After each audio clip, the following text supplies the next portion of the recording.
Since I've been doing a lot more work here in my home shop during this whole work from home situation, I thought it would be helpful to share what it's like to work in my shop since you're used to seeing me on the set of the TV show.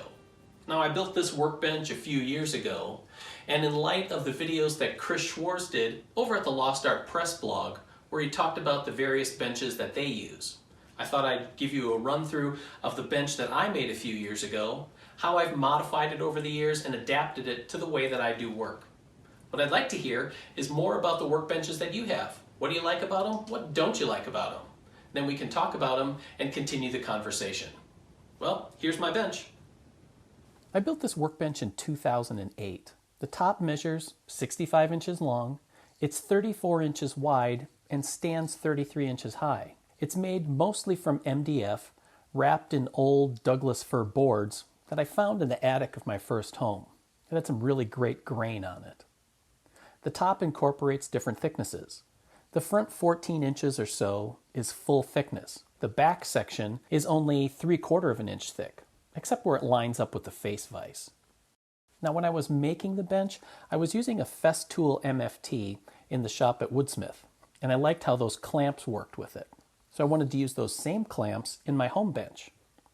Since the rear of a workbench doesn't see a lot of heavy use, it allows me to easily clamp items to the bench top. I use it often for clamping a stop when I'm working with my biscuit joiner. Originally, I had this wilt-in vise mounted on the left end and working as an end vise. At the front, I had a shop-made twin screw vise. I wasn't really happy with how the twin screw vise worked, and I ended up not using it that often. So I pulled that off and moved the quick release vise to the front right side since I'm left-handed. For planing, I use a stop that fits into a dog hole. It registers against the edge of the bench. Below, there's a sliding board jack to support long boards and panels clamped in the face vise.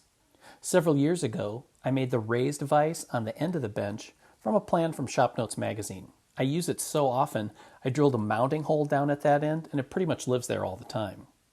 The most recent addition to the bench, if you can call it that, is this shelf mounted to the wall behind it. Here it holds my commonly used tools and helps keep my bench top a whole lot cleaner. One of my earliest and best additions was this hook to hold a broom for sweeping off the bench top. The base of the bench is made from construction lumber that I had salvaged. It had a crazy grain pattern to it, so I painted it just to give it a whole unified look. As built, the bench had a large open area underneath, and that quickly filled up with junk. So I added this small cabinet that has drawers at the front for a lot of small items, and then at the back has some open cubbies for storage. This base is really my only gripe with the bench. The space above the cabinet is a dumping ground.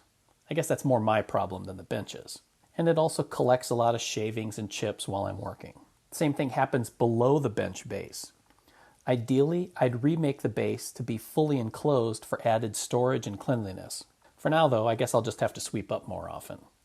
This bench has really worked well for me for more than 10 years. I had planned on applying some finish to the top, but it's accumulated a pretty great working patina, so that a finish seems pretty much unnecessary. I'm glad to have it as part of my workshop.